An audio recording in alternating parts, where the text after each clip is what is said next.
Welcome back to the MMAnonstop.com podcast with Brian and Jordan.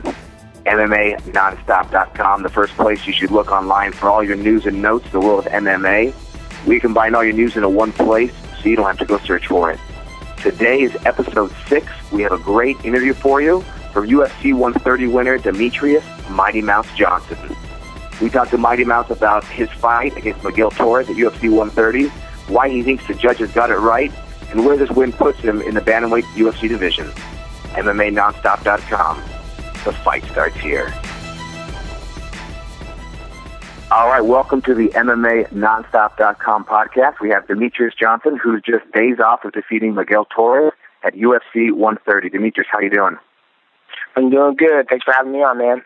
Oh, we're glad to have you. We're very excited. So like I said, you're only a few days off of beating Miguel Torres. How you feeling after the fight? I feel good, man. A little sore. I went to work this morning, and now I'm back at home, and I'm just on Xbox Live and looking at some new game that just came out, so I'm doing good. Well, that's great. Well, I do want to talk about Xbox a little bit later, but let's talk a little about your fight on Saturday night. So you're going into that fight, and you knew you're at a height disadvantage and an arm length disadvantage. What was your strategy to kind of go into that fight and kind of combat that? We came to the fight. He was a taller guy, and we wanted to take away his front leg, and by doing so, we wanted him to close the distance for us to be able to get in range to throw overhand rights and switch to southpaw and go back and forth. And just mixing it up, always keeping Miguel Torres guessing because he's such a great fighter. He's a former world champion. He has a dangerous ground game, and we just had to mix everything up because we knew it was going to be a tough fight. Great. And kind of going in there, that first round when you first went in there, how did you feel your strategy was as you started kind of going with it? At first, the strategy started to unfold and everything started to work, and we took him to the ground, and his ground game was just so ridiculously good. And he was sweeping me off my bat. He was sweeping me all the time. And so the game plan was going good. The second round, we started back on the game plan with the leg kicks. Unfortunately, he checked a kick, and it took my legs out of commission, and I couldn't, use my fork and stay on the feet. So we had to basically go to a grappling match, and then, and that's where the fight played out. Yeah. So I watched the fight, and I know that you mentioned that you hurt your leg. And do you know exactly where it was? Was it right at the beginning of the second round, or where was it? It was right in the beginning of the second round. I think the first leg kick I threw at him in the second round, he checked it, and I rolled it over too much. And my coach thinks I might have fractured my fibula. It's the other bone that's in your leg. It's hard to get to, but sometimes you can fracture it. And so hopefully tomorrow we'll figure out on the x-rays if I did fracture it or not. But yeah, it hurt so bad. Like I kicked it, and I stepped back down on my leg, and I heard a crunch, and I was like, yeah, it's broke. It's broke. How has it been since walking around on it? It's really stiff. If I get up and walk around, it gets kind of warmed up, but I can't bear as much weight on there, like if it was 100%. And right now, I can't run. I walk with a limp. So it hurts pretty bad. So going to work probably wasn't that enjoyable today? No. It was enjoyable to see my boss and all my coworkers at work, but, it's part of the job. And they all probably were pretty excited to see you after the big win. Oh, yeah, they're excited, excited for me to be back at work, and excited that I'm all one piece and I didn't break any bones that we don't know of yet. And, they're always happy to see me. They're a great group of guys, and I enjoy working with them. Well, great. Now, have you had a chance to watch the fight yet? Yes, I watched it three times already. Okay, so walk us through kind of the fight and tell us kind of what rounds you think that you won and kind of why. I think I won, the second and third round. The first round was very close, he took me down and he passed my guard, and I reversed him and stuff, and his ground game is so ridiculously good. And then, in the second round, I came out, and I was throwing more kicks. That's when he checked. And then he was closing the distance on me, and then I took him down. And the second round, there was a lot of sweeps and going back and forth, and he had a lot of submission attempts. And I controlled the top very well. And with my leg being so, limited, I was able to pass guard a little bit, try to get him crucifix and, hammer fist him or whatever. And then I think I sealed the books on that one. So he had first and I had second. And the third round came into it. I think I controlled, the first, 3 minutes of the fight. And then he got that awesome sweep on me. Go ahead. Yeah, exactly. I mean, you controlled those first 3 minutes, and then he did sweep you. So go ahead.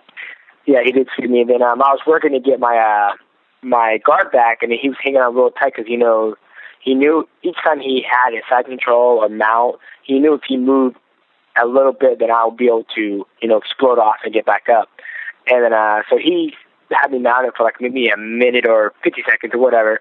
And the last, 30 seconds of the fight, I got up, threw a lot of strikes, threw a head kick, Superman punch, and then landed with a great takedown at the end of it. And I think that sealed the ground for me because the fight was very close. And, luckily the judges, played in my favor that night, and I came up with the W. So, I mean, I'm sure you've heard in some of the feedback on Twitter and other blogs, that they didn't agree with the outcome. And having watched it, why do you think they think that it should have gone the other way? Honestly, I don't know. I don't know what the judges are really looking for. Obviously, this is the same thing that happened in my fight against Brad Pitt. When me and him fought, Brad Pitt kept taking me down. He really didn't pass guard all the time. Didn't do a lot of damage on the bottom, and I was baiting him up on the feet, and the judges sided in his favor. And I don't know. The fans could be, they wanted to see Miguel Torres win, and they might not be fans of me, but. I just going to do my job, and it's the judge's decision to make the call, and it's not me, paying the judges off or anything. It's just me going to do my job, and then I just wait for the outcome, That's like, Dana White says, I'm going to leave it up to the judges. My fate could have been decided now, and, we could have had a whole bunch of people saying the opposite about Miguel, like, Demetrious Johnson won that fight, but it just seems like it played in my favor that night, Sure. Now, we're here with Demetrious Johnson, who this last Saturday beat Miguel Torres at UFC 130. Demetrious, where do you think a win like that over Miguel puts you in the Bantamweight division? I'm not sure, the division is very stacked. I mean, you got Michael McDonald, Reina Barraro, Scott Jurgensen's about to fight this weekend. The division is just completely stacked, and hopefully it gets me closer to a title shot.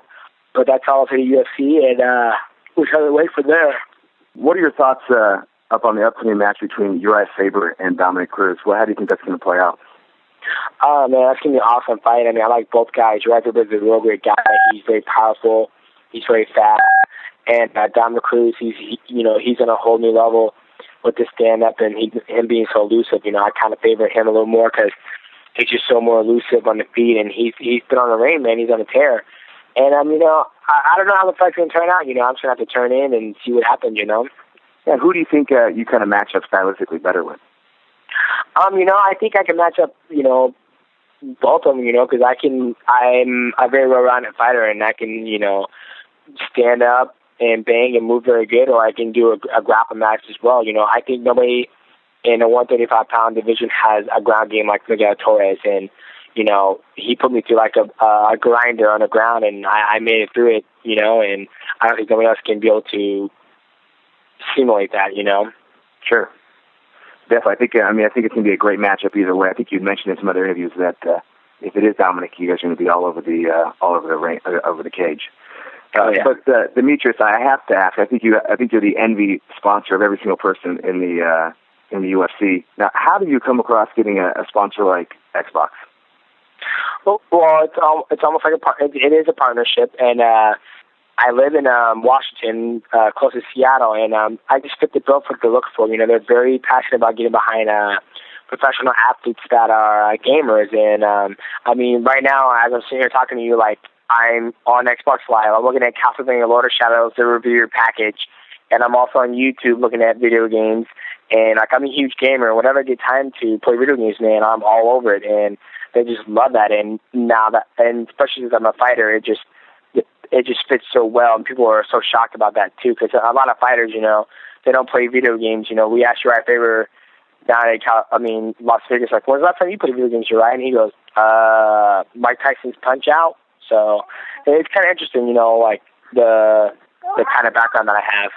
How excited are you for when UFC, the next Undisputed comes out, that you're going to be a video game character?